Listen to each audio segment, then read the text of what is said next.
Aluva പഴങ്കനാട് park ചെയ്തിരുന്ന ബൈക്കിന്റെ seat കത്തിനശിച്ചു. കടുത്ത ചൂടാകാം തീപിടുത്തത്തിന് കാരണം എന്ന് നാട്ടുകാർ പറയുന്നു. സമീപത്ത് നിരവധി വാഹനങ്ങൾ ഉണ്ടായിരുന്നു. നിയന്ത്രിക്കാനൊക്കെ സാധിച്ചു. പക്ഷേ ഇതിൻ്റെ ഒരു ഭീകരത എന്ന് പറയുന്നത് ചൂട് കാരണം ഒരു വാഹനം കത്തുന്ന അവസ്ഥയിലേക്ക് വരെ എത്തി എന്നുള്ളതാണ്. അത് പഴങ്ങനാട് ഭാഗത്ത് അവിടെ പാർക്കിങ്ങിൽ വെച്ചിരുന്ന ഒരു വണ്ടിയാണ് കത്തിയത്. തൊട്ടടുത്ത് ഒരുപാട് വാഹനങ്ങൾ ഉണ്ടായിരുന്നു.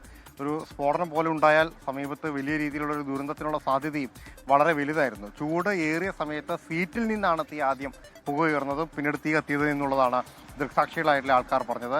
ഷോർട്ട് സർക്യൂട്ട് പോലുള്ള മറ്റെന്തെങ്കിലും സംഭവമാണോ എന്ന കാര്യം സംശയമുണ്ടായിരുന്നു. റോയൽ എൻഫീൽഡിൻ്റെ ഒരു വണ്ടിയാണ് ഇത്തരത്തിൽ പൂർണ്ണമായും കത്തിനശിച്ചു. ഒരു ടോട്ടൽ ലോസ് എന്ന് പറയുന്ന ലെവലിലേക്ക് പോയിട്ടുണ്ട് കാര്യങ്ങൾ. പക്ഷേ ചൂടിൻ്റെ കാഠിന്യം അത് എത്രത്തോളം ഉണ്ട് എന്ന് ബോധ്യപ്പെടുത്തുന്ന ഒരു സംഭവം കൂടിയാണ് ഇത് എന്ന് നമുക്ക് എടുത്തു പറയേണ്ടി വരും. ഇല്ലെങ്കിൽ ഒരു വാഹനത്തിൻ്റെ സീറ്റ് ചൂട് കൊണ്ട് പുകഞ്ഞ് തീ പിടിക്കുന്ന അവസ്ഥയിലേക്ക് എത്തുന്ന രീതിയിലേക്ക് മാറില്ലല്ലോ. എന്തായാലും ദൃക്സാക്ഷികളായിട്ടുള്ള ആളുകൾ പറഞ്ഞതനുസരിച്ച് സീറ്റിൽ നിന്ന് തന്നെയാണ് ആദ്യം തീ കണ്ടത്. പിന്നാലെ വാഹനം പൂർണ്ണമായും കത്തുന്ന അവസ്ഥയിലായി.